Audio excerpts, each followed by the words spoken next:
Let's talk about South Africa, the Rainbow Nation. This is a country that has long captured the world's imagination, a place where breathtaking landscapes meet a rich tapestry of cultures, languages, and histories. From the bustling streets of Cape Town to the vibrant neighborhoods of Johannesburg, South Africa's energy is unmistakable. The term Rainbow Nation was born in the hopeful days after apartheid ended in 1994. It captured the world's attention, symbolizing the promise of unity, reconciliation, and a new beginning for a country long divided by race and inequality. Nelson Mandela's release and the first democratic elections were moments of celebration, not just for South Africans, but for people everywhere who believed in the power of change. For decades, the rainbow was more than just a symbol. It was a vision of what South Africa could become. It represented the dream that people of all backgrounds could live, work, and thrive together, building a nation where everyone had a place and a voice. But now, as we look towards September 2025, that once bright rainbow seems to have lost some of its color. The optimism that once filled the air has faded, replaced by uncertainty and concern about the future. South Africa is still a vibrant, diverse country alive with creativity and resilience. Its people continue to celebrate their differences and find strength in their shared identity. Yet, the hope that defined the early years of democracy has given way to tough questions about progress, justice, and opportunity. The born frees, those born after 1994, are now adults. They were raised with the promise of equality and freedom, but many find themselves facing the same challenges their parents did: unemployment, inequality, and a sense that the dream of a truly united nation remains out of reach. For many, the dream of equality and shared prosperity feels distant. The gap between rich and poor is still wide, and the reality of daily life often falls short of the ideals that inspired a nation 3 decades ago. Today, South Africa stands at a crossroads. 30 years after the dawn of freedom, the country is reflecting on its journey, celebrating its achievements, but also confronting the challenges that remain. The question now is whether the rainbow still shines for everyone, or if it has become a privilege for only a lucky few. The stark contrasts between wealth and poverty, hope and frustration, are visible everywhere. The next chapter of South Africa's story depends on the choices made today, by leaders, by communities, and by every citizen. The future is unwritten, and the hope of the Rainbow Nation can still be reclaimed, if the will to change remains strong. For 3 decades, the African National Congress, or ANC, stood as the unchallenged giant of South African politics. Its green, gold, and black colors became a symbol of hope, unity, and the promise of a better future for millions. Election after election, the ANC swept to victory, its rallies drawing crowds from every corner of the country, its leaders shaping the nation's destiny from the halls of parliament. The ANC was more than just a political party. It was the party of Nelson Mandela, the face of liberation, reconciliation, and the long walk to freedom. For many, supporting the ANC was a way to honor the sacrifices of the past and to believe in the dream of a united, prosperous South Africa. But in 2024, the unthinkable happened.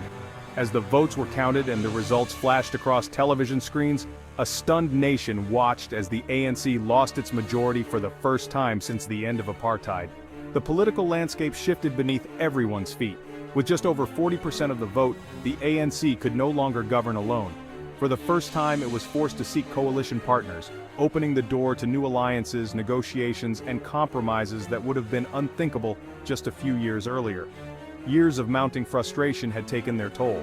Corruption scandals rocked the party's reputation, while rolling power cuts left homes and businesses in the dark. Unemployment soared, and protests against inequality and government mismanagement became a regular feature of daily life. The trust that once seemed unbreakable began to crumble. Adding to the turmoil, the newly formed MK party, led by former President Jacob Zuma, split the ANC's traditional support base. Nowhere was this more evident than in KwaZulu-Natal, where Zuma's influence drew thousands away from the party they once called home. The result? A fractured political landscape with no single party able to claim dominance. Parliament became a battleground of competing visions, and the once unified electorate was now divided among a patchwork of parties, each vying for influence and power. The Democratic Alliance, or DA, solidified its role as the main opposition, while the MK party's rapid rise shocked many. The Economic Freedom Fighters, or EFF, continued to be a radical force pushing for sweeping changes and challenging the status quo at every turn. South Africa had entered a new era, one defined by coalitions, compromise, and constant negotiation. The days of single-party certainty were over, replaced by a complex dance of alliances and shifting loyalties. The certainty of the past was gone. Overnight, politics became unpredictable, and the future seemed more uncertain than ever. Ordinary South Africans watched anxiously, wondering what this new chapter would mean for their lives and their country. No one had the rule book for this new reality. As leaders scrambled to adapt, the nation braced itself for a period of change, challenge, and perhaps opportunity. The elephant in the room had lost its balance, and South Africa was left to find its footing in a world transformed. In a twist that few could have predicted, South Africa found itself at a political crossroads. With no single party able to claim a clear victory in the national elections, the country was left with a hung parliament. The solution? A government of national unity, known as the GNU, was formed, bringing together parties that have spent decades as fierce rivals. This was not a coalition born out of shared vision, but out of necessity, a kind of political roommate situation that nobody really asked for, but everyone had to accept. The African National Congress, or ANC, which has governed since the end of apartheid, now finds itself sharing power with its longtime adversary, the Democratic Alliance, or DA. For years, these two parties have stood on opposite sides of South Africa's political spectrum, often clashing over policy, history, and the very future of the nation. Now, they must sit at the same table, make decisions together, and try to find common ground. It's a political odd couple. On one side, a liberation movement rooted in the struggle against apartheid. On the other, a liberal party that has often challenged the ANC's approach to governance. Forced to cooperate, they must navigate not only their differences but also the expectations of millions of South Africans who are watching closely. Smaller parties like the Inkatha Freedom Party, or IFP, have also joined the GNU, hoping to bring some stability to a parliament that could easily descend into chaos. These parties may not have the numbers of the ANC or DA, but their support is crucial for any hope of a functioning government. President Cyril Ramaphosa remains at the helm, but his position is more precarious than ever. He must now listen to the voices of his rivals, negotiate with former opponents, and balance the demands of a divided parliament. Every decision is scrutinized, every compromise questioned. The DA, for the first time, controls key ministries, giving them real power to shape policy and influence the direction of the country. This is a historic shift, and it means that the DA's ideas on the economy, governance, and social issues will now be tested on a national stage. But deep disagreements remain. Economic policy is a major fault line, with the ANC favoring state intervention and race-based laws to address historical injustices, while the DA pushes for market-driven reforms and a move away from policies based on race. These debates are not just academic. They affect jobs, investment, and the daily lives of millions. Trust between these parties is fragile.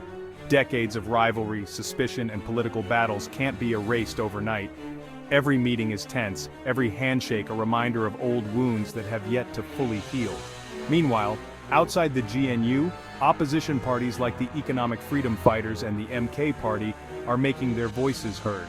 They accuse the new government of betraying the people, calling it a sellout and vowing to hold it accountable at every turn. Their supporters are loud, passionate, and determined to disrupt any sense of unity. In this environment, every dispute is amplified by the media, on social platforms, and in the streets. Compromise becomes harder, and the risk of gridlock grows with every passing day. Ordinary South Africans are watching all of this unfold, some with hope, others with skepticism. They wonder if this uneasy alliance can actually deliver on its promises, or if it will collapse under the weight of its own contradictions. The country remains deeply divided. Old animosities simmer just below the surface, threatening to tear apart this fragile experiment in unity at any moment. The stakes couldn't be higher. South Africa stands at a crossroads, and the choices made in the coming months will shape its future for generations to come. Corruption has scarred South Africa. State capture, where private interests hijacked government, became infamous. The Gupta family and former President Zuma were at the center of massive scandals. Billions were stolen, and public trust was shattered. The Zondo Commission exposed the rot, but accountability has been slow. Powerful figures rarely face real consequences.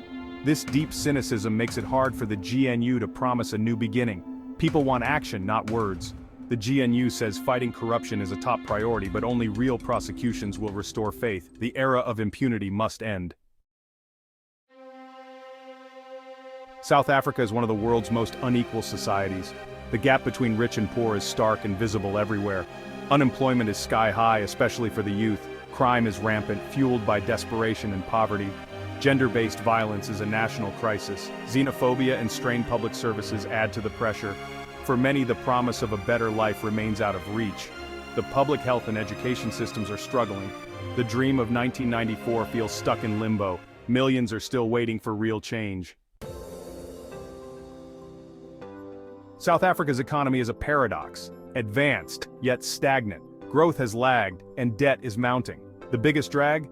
Years of electricity blackouts thanks to Eskom's failures. Businesses and homes suffered daily power cuts, crippling the economy. But by late 2025, reforms have improved the situation. Private investment in renewables is rising, and load shedding is less severe. The economy is finally showing signs of life. Tech startups are thriving in cities like Cape Town and Johannesburg. The GNU promises business-friendly reforms. But the real test is whether growth can create jobs for millions left behind. The engine is ready, now it needs fuel and direction. Can the country accelerate fast enough? The clock is ticking. South Africa leads the G20 in 2025, spotlighting its global influence. The focus, building a just, sustainable future and championing the global South. But foreign policy is tricky. South Africa balances BRICS ties with China and Russia against Western relationships. Its stance on Ukraine has strained U.S. relations, risking key trade benefits like AGOA. The GNU, with the DA's pro-Western tilt, is trying to mend fences. At home, regional instability in neighbors like Mozambique and Zimbabwe adds pressure. South Africa is expected to lead, but domestic challenges limit its reach. The world is watching as it hosts global leaders, while juggling crises at home. Can it deliver on both fronts? Social media is South Africa's public square, raw, funny, and furious. Memes and hashtags reflect both resilience and deep frustration. Online anger often spills into real-world protests. Service delivery protests over water, electricity, housing are common. People block roads to demand attention. The GNU's formation has polarized debate. Supporters use #HopeForce. Critics rally behind the EFF and MK party. The nation is politically engaged, impatient, and divided. Official channels feel broken, so disruption becomes the language of protest. The people's voice is loud, chaotic, and impossible to ignore. Change is demanded, urgently. September 2025, South Africa stands on a knife's edge. One path leads to renewal. The GNU works, corruption is tackled, jobs are created, and hope returns. The other path is crisis, political infighting, economic stagnation, and social unrest. The choice isn't just for politicians, it's for all South Africans. The urgency for change is immense. The country can't afford another decade of broken promises. Real action is needed. Jobs, safety, and opportunity for all. The spirit of the Rainbow Nation is being tested, but resilience and hope remain. South Africa is walking a tightrope. The world is watching. Will it rise to the challenge? The next chapter is being written now.